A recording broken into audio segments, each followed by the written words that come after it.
Pour la plupart d'entre nous, le temps est notre pire ennemi. On ne voit pas le temps passer quand on est sur notre téléphone, mais quand on travaille, le temps semble interminable. Le soir, quand on va voir notre to-do list, on se rend compte qu'on n'a rien fait. Le pire, c'est que le lendemain, on va refaire la même chose. Heureusement, il y a des études qui montrent qu'on peut sortir de ce cercle vicieux. Il suffit de séparer sa journée en plusieurs parties pour la rendre plus digeste. Pomodoro signifie tomate en italien. C'est une technique de gestion du temps conçue par Francesco Cirillo à la fin des années 1980.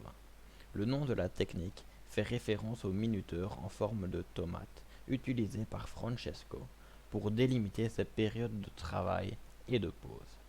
Une tomate, c'est une période de travail de 25 minutes dans laquelle on est concentré sur une seule tâche.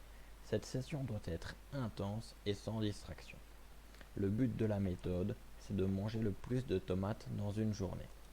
Concrètement, comment faire? Tout d'abord, tu établis une liste de tâches de la plus importante jusqu'à la moins importante. Ensuite, tu mets le nombre de tomates nécessaires à côté de chaque tâche. Et là, tu commences ta session avec un minuteur physique ou en ligne. Ça, on en reparlera un petit peu plus tard dans la vidéo. Une fois ta session de 25 minutes terminée, tu prends une pause de 5 minutes. Durant cette pause, tu peux aérer la pièce, faire quelques exercices, prendre une bouteille d'eau, mais tu ne peux pas utiliser ton téléphone. Ensuite, tu recommences une autre session de 25 minutes. Au bout de 4 tomates, tu prends une pause de 20 à 30 minutes. De retour de cette longue pause, tu peux répéter le processus autant de fois que tu veux. Avantage numéro 1. Forcer à clarifier nos tâches et sous-tâches. Il ne faut pas se dire aujourd'hui je vais faire des maths. Quand tu arrives à ton bureau, tu ne sais pas ce que tu dois faire et tu te dis est-ce que je dois faire des exercices page 192? Est-ce que je dois étudier le deuxième chapitre? Tu t'es fixé un objectif, mais tu ne sais même pas comment le réaliser et tu ne sauras jamais quand tu l'auras terminé. À la place, tu aurais dû te dire aujourd'hui, je vais faire l'exercice 4 de la page 192 ou bien aujourd'hui, je vais faire une synthèse du chapitre sur la trigonométrie. Maintenant, tu t'es fixé des objectifs réalisables. Quand tu auras terminé l'exercice 4 de la page 192, tu pourras cocher ton objectif. C'est beaucoup plus motivant de se fixer des sous-tâches que de voir le gros projet en entier. Avantage numéro 2. Favoriser la concentration. À chaque période de travail, tu dois te fixer un seul objectif, pas plus. Ça te permet d'être à 100% concentré sur une seule et unique tâche.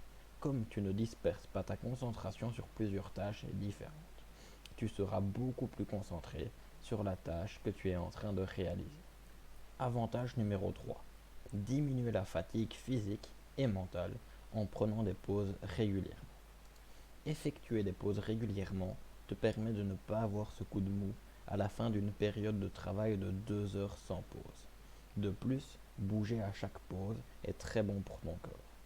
Ce n'est pas bon pour ton corps d'être assis durant des heures sans bouger. Avantage numéro 4. Une grosse satisfaction à la fin de la journée. À la fin de la journée, au lieu d'avoir accompli une petite tâche d'un grand projet, tu auras accompli beaucoup de petites tâches de ce projet. Travailler toute la journée sur un projet sans avoir accompli grand-chose, c'est beaucoup moins motivant que de réussir des petites tâches à chaque période de travail. Concernant les minuteurs, il en existe deux types, les minuteurs en ligne et les minuteurs physiques. Personnellement, j'utilise un minuteur en ligne, plus précisément une vidéo YouTube qui respecte le principe de 25 minutes de travail et 5 minutes de pause. Je sais qu'il existe aussi des applications telles que Forest, Pomofocus, mais je ne les utilise pas, donc je ne suis pas capable de donner mon avis sur celles-ci. Vous pouvez aussi prendre des simples minuteurs de cuisine. Pour ceux qui veulent, il existe aussi des minuteurs en forme de tomate. Un tout grand merci aux personnes qui ont suivi ma vidéo jusqu'à la fin. N'hésitez pas à écrire un commentaire sur ce qui a bien été et sur ce que je pourrais améliorer pour la prochaine fois. Si vous voulez apprendre à gagner du temps dans un domaine spécifique, n'hésitez pas à écrire un commentaire. Je me ferai un plaisir d'en faire une vidéo. Passe une bonne journée. C'était Gagner du temps. Allez, ciao.